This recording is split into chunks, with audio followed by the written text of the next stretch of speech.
86-ലെ മോഹൻലാലിന്റെ ഏറ്റവും വലിയ വിജയം പ്രിയദർശൻ സംവിധാനം ചെയ്ത താളവട്ടം. രാജാവിന്റെ മകനിലൂടെ മോഹൻലാൽ സൂപ്പർ താരമായെങ്കിലും താളവട്ടമായിരുന്നു 86-ൽ മോഹൻലാലിന് ഏറ്റവും വലിയ വിജയം സമ്മാനിച്ചത്. 87-ൽ ഏറ്റവും വലിയ വിജയമായത് മെയ് 14-ന് തിയേറ്ററിലെത്തിയ കെ മധുവിന്റെ 20-ാം നൂറ്റാണ്ടായിരുന്നു. മലയാള സിനിമയിലെ സകല കളക്ഷൻ റെക്കോർഡുകളും മറികടന്ന് ഇൻഡസ്ട്രി ഹിറ്റായ ചിത്രമായിരുന്നു 20-ാം നൂറ്റാണ്ട്.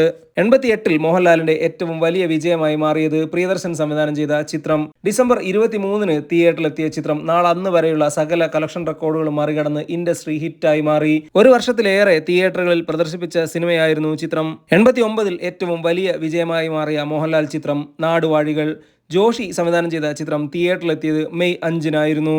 90-ലെ മോഹൻലാലിന്റെ ഏറ്റവും വലിയ വിജയം ലോഹിതദാസ് സിബി മലയിൽ ടീമിന്റെ ഹിസ് ഹൈനസ് അബ്ദുള്ള. മാർച്ച് 31-ന് തിയേറ്ററിലെത്തിയ അബ്ദുള്ള ആ വർഷത്തെ ഏറ്റവും വലിയ വിജയമായി മാറി. 91-ൽ ഏറ്റവും വലിയ വിജയമായി മാറിയ മോഹൻലാൽ ചിത്രം കിലുക്കം. പ്രിയദർശൻ സംവിധാനം ചെയ്ത ചിത്രം തിയേറ്ററിലെത്തിയത് ഓഗസ്റ്റ് 15-നായിരുന്നു. മലയാള സിനിമയിൽ അന്ന് വരെയുള്ള സകല കളക്ഷൻ റെക്കോർഡുകളും തിരുത്തിക്കുറിച്ച ചിത്രമായിരുന്നു കിലുക്കം. 92-ൽ ഏറ്റവും വലിയ വിജയം നേടിയ മോഹൻലാൽ ചിത്രം സിദ്ദിഖ് ലാൽ ടീമിന്റെ വിയറ്റ്നാം കോളനി. 92-ലെ മലയാള സിനിമയിലെ ഏറ്റവും വലിയ വിജയവും ഈ ചിത്രമായിരുന്നു. 93-ൽ മണിച്ചിത്രത്താഴായിരുന്നു മോഹൻലാലിന്റെ ഏറ്റവും വലിയ വിജയം. ഡിസംബർ 24-ന് തിയേറ്ററിലെത്തിയ ഈ ചിത്രം ഐതിഹാസിക വിജയമാണ് നേടിയത്. മലയാളത്തിലെ എക്കാലത്തെയും ഏറ്റവും മികച്ച ചിത്രങ്ങളിലൊന്നായ ഫാസിലിന്റെ മണിച്ചിത്രത്താഴ് മലയാള സിനിമയിലെ സർവ്വകാല റെക്കോർഡ് വിജയമാണ് അക്കാലത്ത് നേടിയത്. 94-ൽ പ്രിയദർശന്റെ തേന്മാവിൻ കൊമ്പത്താണ് മോഹൻലാലിന് ഏറ്റവും വലിയ വിജയം സമ്മാനിച്ചത്. മെയ് 13-ന് തിയേറ്ററിലെത്തിയ തേന്മാവിൻ കൊമ്പത്ത് ആ വർഷത്തെ മലയാള സിനിമയിലെ ഏറ്റവും വലിയ വിജയമായി മാറി.